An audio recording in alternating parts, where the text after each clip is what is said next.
Assalomu alaykum o'rdan ishqibozlari. Dehqon bolalar yaxshimisizlar? Mana bugun 16-aprel 2025-yil.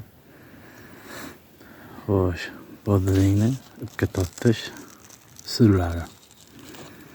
Xo'sh, ipga tortishdan oldin mana bunday bachkalarni olib tashlaymiz. Milolarda uzamiz. Bularda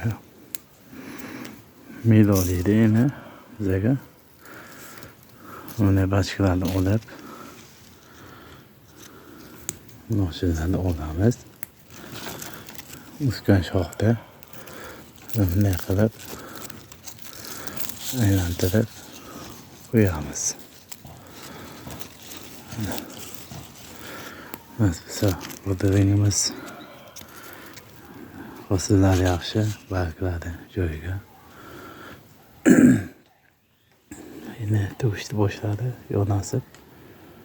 Xudo nasib qilsa, 3-4 kun ichiga birinchi terimni boshlaymiz.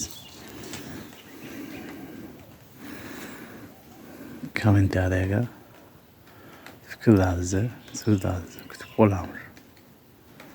Dehqon bobolarimizga omad.